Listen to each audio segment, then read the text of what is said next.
Welcome to the Mom Owned and Operated podcast, the podcast about moms and for moms, where we have candid conversations about running a business, raising a family, and remembering ourselves. I'm your host, Rita Suzanne, a single mom of four, digital strategist, and provider of no-nonsense business strategies and tactics. Hi, this is Mom Owned and Operated. I'm Rita Suzanne, and today we have my friend Melissa with us. Hey, Melissa. Hello. Tell us a little bit about you, your family, and your business. Thank you so much. Well, thank you so much, Rita, for having me today. And thank you, everybody, for listening. I promise it'll be worth your while. I am a voice actor and the narrator of a short story sci-fi podcast called Untold Tales. So for all of you moms who are fellow nerds, this will be interesting for you. I'm an electrical engineer turned voice actor. So that's basically where I am in the world right now. And your family? Well, I actually got married when I was 40 years young, to my husband for my first marriage. And I had my first and only daughter. I really would like another one, but I'm 47 and it's like, Right. But that's a lot to do at 47. It's a lot. But so I have a almost 5-year-old daughter now. Her name is Indy, and we live in Phoenix, Arizona. Oh, you're so lucky because it's so warm. Yeah, most of the year it's actually a little too warm. I'm going to be honest. Oh yeah, I know. But so as I mentioned, I lived in California for 15 years and I just loved it. I loved it so much because I could go hiking every day. But the thing is that if you don't go early in the morning, you're going to regret your life. It's totally horrible. And, so it's like either in the morning or at night. Otherwise, stay inside. Why is everything for moms in the morning? Like, we need our sleep. Like, right. I need to sleep. And yet everything that, needs to happen is like between 4 and 7. I'm sleeping. I'm sleeping. I am sleeping. Yeah. No, I completely agree. It's always, everybody's like, oh, get up earlier and do all the things. I can't do it. I'm not going to do it, people. No. But, okay. So as I mentioned, I am so curious, what is a voiceover actor? Well, actually, it's interesting you say it that way because, this is a discussion within the voice acting community, which is actually an acting community. That's also a big controversy right now. So they call it voice acting or voiceover artist or voice acting. There's no standard term for the craft, but it is acting. And basically, voiceover is any voice that you hear without a body attached to it. That's a voiceover. Like audiobooks and things like that? Yes. Audiobooks. Whenever you watch YouTube and you hear somebody talking, but you don't see their mouth moving, that's a voiceover. Any transportation, when you hear announcements on transportation, any commercial you hear on the radio, like if you think about it, you hear voiceovers probably every 30 seconds all day long. Right. And half the time, one of the interesting things about this profession is that basically you're anonymous most of the time. Nobody knows who you are. And, the voice of all of the Alexas, Siri, all of those things, every cartoon your kid watches is a voiceover. It's a voice actor. So you don't realize how much performances touch your life, like on a minute by minute basis. They determine what you're going to buy, what you're going to eat, what you're going to wear, what you're going to watch on Netflix. Like, it's amazing. It's true. I mean, even for audiobooks, to go back to that a little bit, if I buy an audiobook and the person reading it is boring or it sounds computerish, I'm not going to finish it. I'm not even probably going to get through the first chapter because it's boring. I usually like them when it's the actual author because they know the emphasis and they know, but I've had some other ones that are pretty good. Yeah. Well, it's surprising because sometimes the author isn't the best person to perform their work, depending. Like, I know this one woman, she published a book and she did her audiobook, and she said it was important to her to be in her own voice because she's Latina, Okay. and her voice, her audience is Connected. exactly. Yeah. But for instance, the author that I work with, the Untold Tales podcast, Mhm. he's done everything. Like, he's been a fighter pilot, he's been an engineer, he's been a cartoonist, like he did everything. Mhm. That's And awesome. he's amazing, but his voice, he's like, please, you would not listen to me for more than 2 seconds. Mhm. So Because it's yeah. like gravelly or just not Well, he appealing. just, has maybe a voice like this, and you just don't want to listen to it for, Okay. like a half an hour, for an hour. Oh no, you couldn't. You Yeah. couldn't. I'm exaggerating, but I'm just saying, like, some voices lend themselves better, like they're Mhm. maybe more chocolatey, smooth, delicious Mhm. Mhm. to listen to. I know one of my guests yesterday, she had the most like relaxing, Yeah. cute little voice. I was just like, oh, like I felt so soothed, listening to her, so relaxed. So I could see how that would be. So it's interesting because I know somebody else who's a voiceover artist, right? And Sure. I just never really understood what she offered and how it related to business. So, it's like our type of business entrepreneur and what she was providing. Yeah. So I love to hear your explanation of it because it actually helps me understand how that would be important. Yeah. Well, I have an S corporation, so I am Hmm. a corporation. I Right. file all the paperwork in Delaware. Hmm. And my company is Melissa Del Toro International. That's my Hmm. entity. So Right. just like I could offer services, I could hire people just like any other company. The Hmm. services that I provide would be audio services. Right. So, there's a lot of different places you can find work as a voice actor. A lot Hmm. of people will go to, voices.com or pay to plays, and, they'll see, I need a voiceover for this Hmm. little explainer video, 1 minute explainer video. And people Okay. understand the product, I think, but we as voice actors have to market ourselves. We have to do, all the direct marketing. Hmm. You have to do your demos and put them out there. Right. Demos are basically an audio resume of what you can Right. do. So voice actors can work in commercials. So you'd have a commercial demo. They can work in animation. So you'd have like an Hmm. animation or a cartoon demo of all the voices you can do. Right. And one of the things that they want to see as an actor is breadth of character. Mm. Like, what are all the different voices you can do? Can you do a tiny little voice? Or, like, can you do big voices or whatever? And can you hold the performance in that voice? Right. Right. Right. Right. So you can do audiobooks like you had mentioned, and you would have an audiobook, resume, audio Hmm. resume, which would be a demo. So there's a lot of different genres, video games, you know, Right. you name it, apps, all the apps on your kids' Amazon Fire or their tablet or whatever, Hmm. all of them have voiceovers. So it just, Wow, it's just such a massive industry that, it's I think that we don't even think toys, about. Yeah. toys, everything has a Wow. voice in it. That's awesome. I mean, Yeah. I because then it's, you can break into whatever industry you really want, I Yeah, you guess. totally can. And then, just to wrap up the back end of the question, because I'm sure people are like, okay, well, fine. So you go out there, you email somebody, you get work. Well, then you have to do the work. You have to Hmm. invoice for the work. You have to record the work. You have to pay taxes just like any other business. So Right. it's basically running the operations, marketing, finance, accounting, everything of a Hmm. business.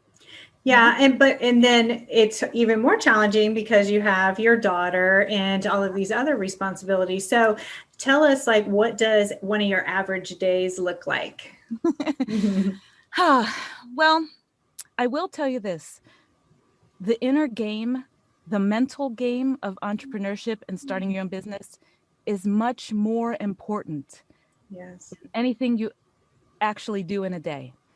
So it's more important what you believe, what you can accomplish, than the actual busy work of a day. Hmm. So I will say it looks different for everyone. For us, I wake up when my body wakes up. Like, I don't put any pressure on myself like I did in corporate to get up at 6:30 and da da da. Unless I have, a Appointment. podcast interview Hmm. or something like that, or a client, um, recording or something like that. But usually I get up, do all the things, meals, dishes, everything like that. I'll throw some laundry in. Basically, my day is timed around the quiet times. Because that's when I have to record. So I have a professional home studio that I built that's, it's 360 sound treated. And I have my microphone that you could see if you're watching the video portion of this podcast, and all the equipment. But in a day, if I know I have to record, I live under the flight path of Luke Air Force Base. Oh, well, no wonder you built your studio. So I have to think about, they usually run drills starting at about 11 o'clock, and airplane noise in a recording, which I'm sure, Rita, because you do recording for your living too. It leaves a low rumble noise that rips a hole through all the audio. So basically I have to record long recording, like audiobooks, e-learning, anything I have to do for a long time. I have to get my kid out of the house to grandma's or to with her dad. Yeah. And then I have to block out that time, shut off all the heaters, the air conditioning, any motors that are in the house, I have to shut them off. So you can imagine in Phoenix in the summer. You're dying. Yeah. I have to super cool it to 50 degrees. I super cool it down and I shut off the air conditioning and then I start working. Yeah. And then you start sweating. And this is for everybody. There's no booth out there that's perfect. And I'm sure anybody who podcasts knows the feeling.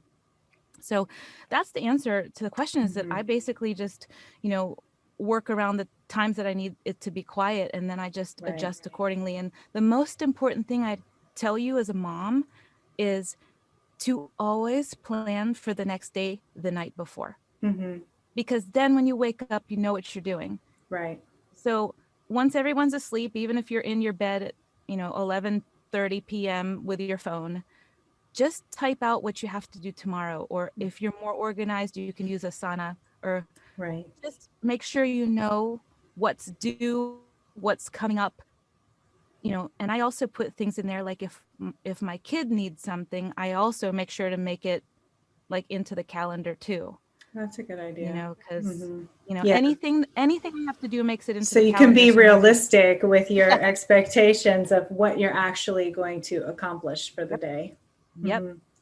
So is that part, that's also part of setting boundaries, which you said you're super good at with your clients, which I love, because sometimes that's the hardest part, is setting the boundaries with the client, right? Because you want to make them happy. You want the experience to be good. And so sometimes I can see boundaries going way out of line, but I feel like that's part of, taking care of yourself as well. So this podcast is more about running a business, raising a family, and remembering yourself. So with that in mind, what do you do or recommend in order to remember yourself? So I'm going to be honest. I mean, I always come last. I'm not, I know that people who don't have kids say and I used to say, put yourself first, and it was true. But honestly, you do have to put yourself first, in that you can't fall apart, because then you can't take care of anyone. But I would say setting boundaries with your clients is the most important thing. With contracts, don't be afraid to make them sign a contract and give you some money before you even start working, because that establishes that you're a professional, that your time is valuable, and that, you have picked up this piece of time and set it aside for this person. And you want them to really respect that, because when they think you're just working all night long and all day, they'll just keep throwing things at you. So you say, I am taking this piece of very precious time and giving it to you. And, and this is what I'm going to do. And I think that's easy. That's not that hard for them to acknowledge, this is what we agree upon. Yep. And also just telling them what it takes. So a lot of times people are surprised by the rate of voiceovers. They're like, that's so expensive. It's just a 2-minute video. Why does it cost so much money? And it's sometimes you have to educate, if you're a photographer or if you're, an editor, you have to say, okay, I have to do all the communications of the project. So that's part of the project. I have to upload and download your stuff. I have to record it, and then I make mistakes and have to re-record it Mm-hmm. and have to send it back and forth. So actually 2 minutes may take an hour. Right, right. You know. And and because they want it to be perfect. So if you want it to be right, then it is going to take that detailed, look at it. Yep. So, Yep. okay, so you have to do something for yourself, Melissa. I know you do. It's true. So, well, I make sure to hydrate. That's the one thing I have to do, because as a narrator, it's a very surprisingly physical job. Well, you're So, speaking from your diaphragm, right? yes. Well, you're just using saliva. It's just a lot of just churning. Right. So staying hydrated for sure. My self-care that I do is mental, mostly, is like meditation, is like I do a lot of law of attraction and just, visualizing and really monitoring my mind and where my mind is going and my attitude. Because Right. I think as moms, our attitude establishes the attitude of everyone in the family. So if we're unhappy, everybody's going to be, I don't know if this podcast is PG. You're fine. I curse a lot. Totally bitchy. Right, exactly. Totally bitchy. But if you're giving out those stressed vibes to your kids, like, don't be surprised if they come back to you just with an attitude. Right. your behavior. So I really try, like, whenever my daughter is sounding the alarm, I just stop and I'm like, okay, I can tell you need love right now. So we shut everything off. We do whatever it is she needs. And it'll take like 10 minutes of my day, which is not a big deal. But for myself, just monitoring my inner game and making sure I eat all the meals. Right. Make sure I tell everybody what I need to tell them, and I'm not holding emotions inside. Like, that's important too. Yeah. Like with my husband or with my clients, or just like coming from a place of love, like, look, like, I'm a person too, and I have feelings. Right. And you can't be treating me like that, because I don't even treat people like that, Right. Right. So yeah, I love that too, because that's important. I think that a lot of times people as moms will kind of internalize their feelings, especially to those close around them. And then that can just lead to even more problems down the line. That's why I love journaling, because it has helped me discover so much about myself and why I react to certain situations.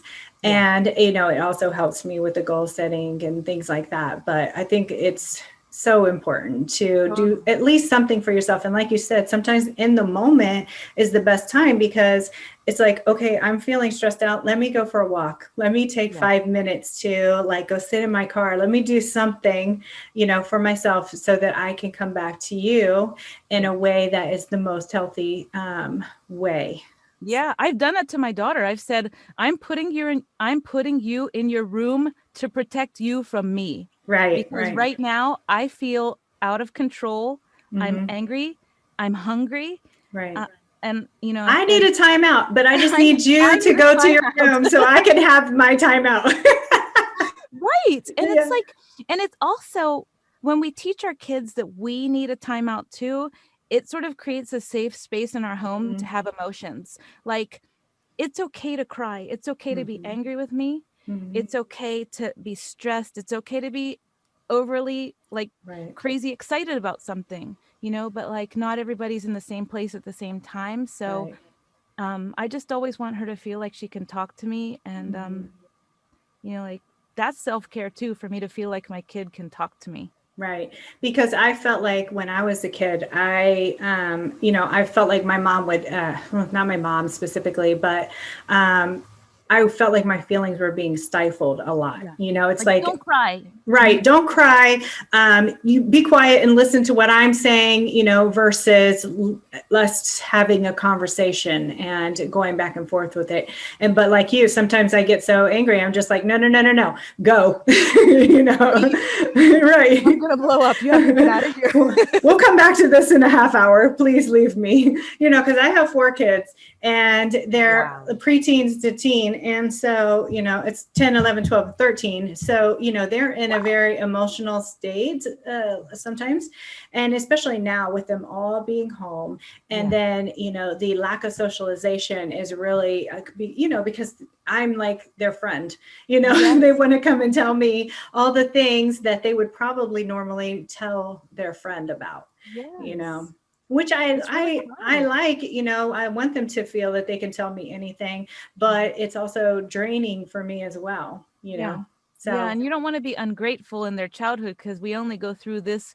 They're only 1 once, they're only 2 once, they're only 13 once, and you don't want to miss that by being like a total, right. And or like being so busy with work that you don't even experience life, which is why I feel like most moms always come last, because we are just programmed to think that everybody else should come before us. And that's not the case. Like, we really do need to take care of ourselves as well, even if it does mean the timeout. Every morning I lock myself in my room for a straight hour. I'm like, I turn on my music and I'm like, I'm getting dressed, leave me. It's funny because I get so resentful with my husband, because he can leave the house and work, or he can go close himself in the room and work, and it can be quiet for him for multiple hours. But then I think to myself, I built my business this way. Like, I built this. So if I'm not happy with it, then I need to look at myself, right? It's not his fault that I built my business this way. Well, and men, they think about stuff in a totally different way. They don't feel that same drain as we do typically, right? Like, they don't feel guilty. They don't have the dad guilt typically, No, but they also take care of the kids a lot differently. Like, I'll go and he's sleeping and she's playing, and I'm like, who's taking how are you watching her? No, I know. And like, my kids, when they go to my ex-husband's house, and I'm just like, he's more fun than me, like, we're responsible. We're the responsible ones, and they get to be, not always, but they, get to be the fun one. Yeah. So that's so funny. I don't know if you watch cartoons, but I'm all about cartoons. And there's this new cartoon called Bluey. Well, no, I haven't seen it. Okay. Maybe because your kids are older, but it is totally like, there was one episode where the dad went to the pool and he took the kids, on a whim. Let's go to the pool. And then the kids are saying, I'm hungry. Well, I didn't bring food. I'm thirsty. Well, I didn't bring any drinks, And then the mom shows up at the end with the drinks and all the things. Right. Oh, she's boring, but we need her, Right, exactly. But I feel like too, like, we are, sometimes a disciplinarian, but also like the nurturer, it's like, especially like for me, because I'm single, I have to be all the things for everybody all the time, which is, it can be so exhausting. So what has been like your biggest challenge since you started your business? How long have you been in business? Oh, so it's a really long and interesting story that I'm sure no one wants to hear. But so I've been in business for 6 years. I started my business in New York City. I was an electrical engineer, and I was working in Manhattan in a big high rise, making a lot of money. And I had my Jerry Maguire moment one day when, one of the managers came to me and basically just straight up told me a bunch of lies in my face, and I threw my notebook at him and left crying. Oh, so you did not get up and say, who's coming with me? I did not. I mean, it was pathetic, because I even had like the sweater trailing from the back of my clothes. Like, I just wrapped it around my waist, and it was so sad. But I've had my business for 6 years. I started it without a plan, actually, because I was just like, I can't work for anybody anymore. I have my MBA, my electrical engineering degree. I have my project, and it's like everybody else is setting my value. And like, I was just looking forward, like, I'm always going to be held down. Right. And I was like, that's not acceptable. Like, I have so much more to offer, and I have so many more people I want to reach, and these people don't even appreciate cartoons. Right. I know. And I felt the same way. I'm like, I've hit a ceiling. Like, I'm not going anywhere else unless I get out of, but I also wanted to spend time with my kids. I wanted to be home with them.